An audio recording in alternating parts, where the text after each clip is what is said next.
Hello, internet fans. It's your old pal Rottin Roger DeMarco here from 3bproductionco.com. That's not how it starts. It doesn't start like that. And this week, we're going to be looking at John Quinn's 1988 film, Cheerleader Camp, also known as Bloody Pom Poms. Okay, so here is the plot breakdown. An unknown killer is picking off teenagers that are at a cheerleading camp, summer camp, weekend camp. It's not really clear how long that they're there. It's a very, very simple premise. Not a whole lot going on under the hood in this movie. Just a killer picking off 16-year-old teenagers at this cheerleader camp. So that is the plot breakdown. Pretty fucking simple, guys. But before we get into my overall thoughts of the film, first, let's take a look at Rottin Roger's Splatter Facts. We have 9 dead bodies. We have 6 titties. We have prankster booty. We have a tit showdown. We have the dopest rap cheer ever. We have mascot lunch. We have sex role play. We have ADR crying. And we have dream killing. The methods of death include, but are not limited to, suicide, hedge clippers to the dome, van damned, cleavered, axed, bear trapped, gunshot, and strangled. Okay, so now on to my overall thoughts of this film. Guys, like I said before, this is a 1988 slasher film. So this is way, way, way late into the game. This is when these movies stopped packing a punch and being just a little bit on the super duper silly side, which can work and it can also take the punch from the film.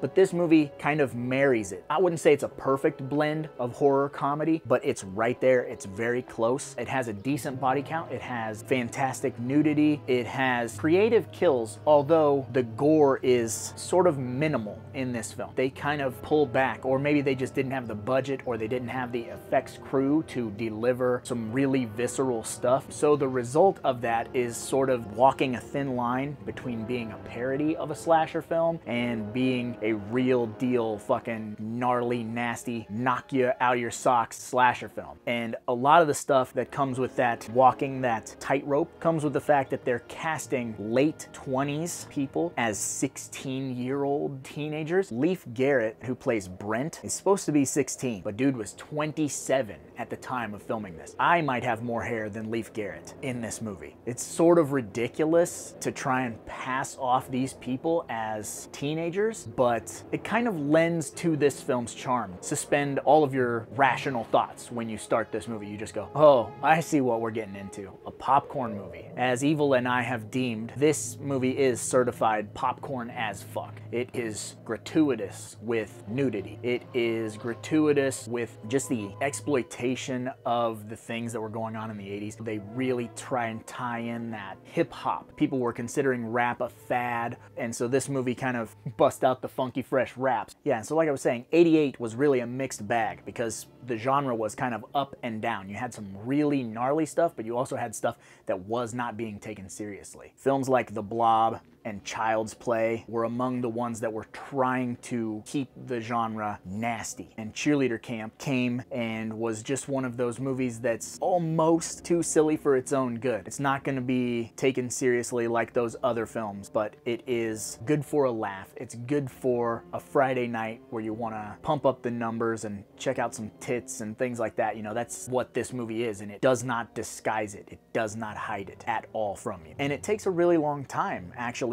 for the violence to even start. It's one of those things where the first third of the film is supposed to give us this character development and really make us invest in these characters, and then the last 20 to 25 minutes is where everyone is getting bumped off. I don't want to say that this movie fails at character development, because it doesn't. There's actually some pretty interesting things that my wife and I actually discussed. There's actually a pretty solid message in this film about not giving a shit what other people think and really pushing yourself to be the best person that you can be, and all of these really weird, I don't want to say they were accidentally motivational, but it really kind of comes out of left field, and you watch it and you go, you know, for a popcorn movie, that's saying some shit.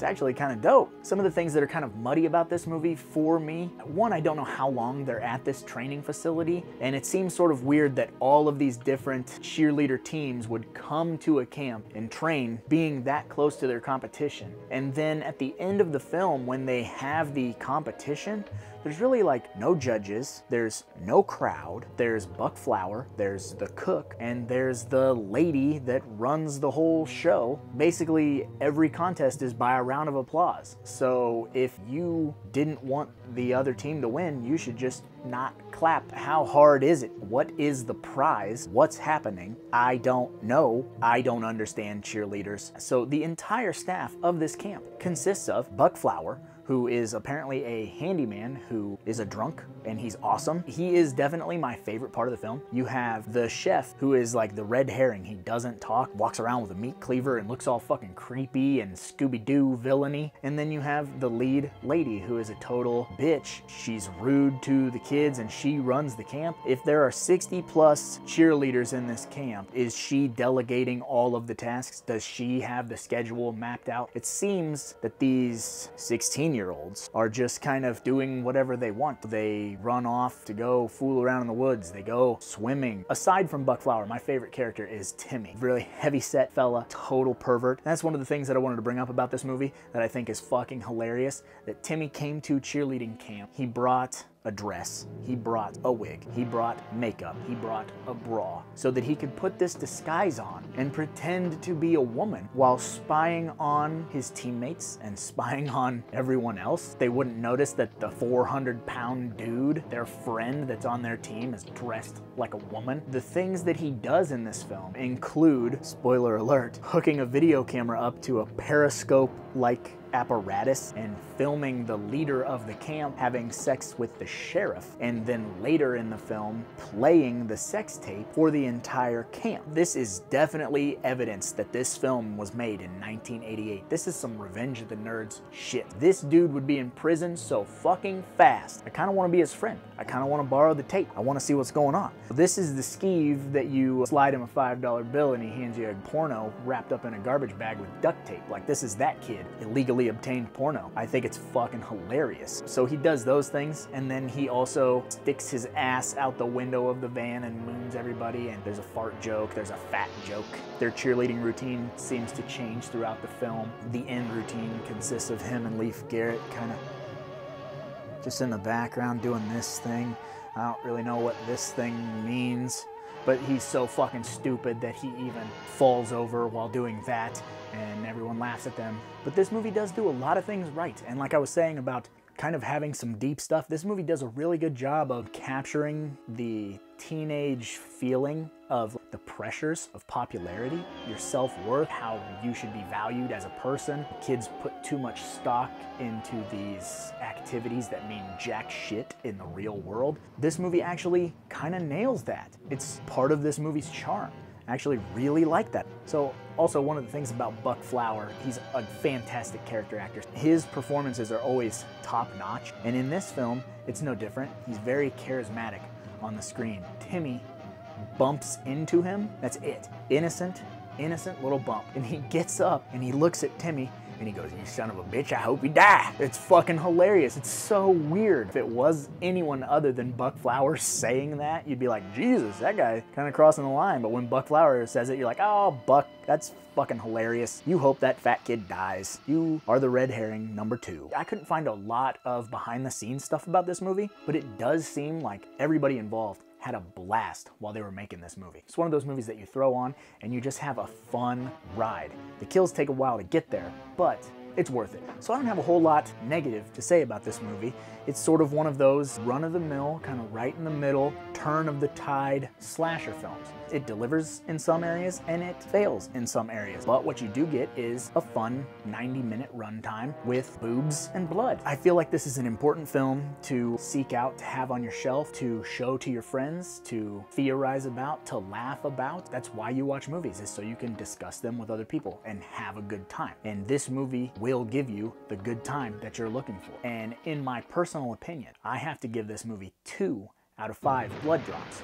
because it doesn't deliver the violence that I expect in a slasher film, if that makes any sense, because there are a handful of bodies. We don't get memorable makeup effects. We kind of miss out on some of the gratifying deaths that there should be for some of these bad characters. A lot of the stuff is off screen, or a lot of the stuff just doesn't have the impact that it should. My main reason for giving it a 2 out of 5 is when you watch a slasher film, especially an 80s slasher film, that's sort of your bread and butter. Those are the requirements. You need nudity, you need a little bit of humor, and you need good gore, good kills. This movie is close. It just didn't give me the carnage that I expected. So that's why I'm giving it 2 out of 5. But that doesn't mean that it's not a good movie. It's a super fun roller coaster ride filled with ridiculous people pretending to be 16 years old, and you should watch it and laugh about it. So if I have swayed you, click the link in the description and get a copy of Cheerleader Camp today. And if you're having a good time with me and everything that I do, make sure that you check out some of the other reviews, some of the other recommends, and come hang out with us live on Friday nights, because we do this shit all the time. We have a blast, and we want you to have a blast with us. But I suppose I should probably get going, because after all, there's a lot of movies out there. Somebody's got to watch them, so why not me, right?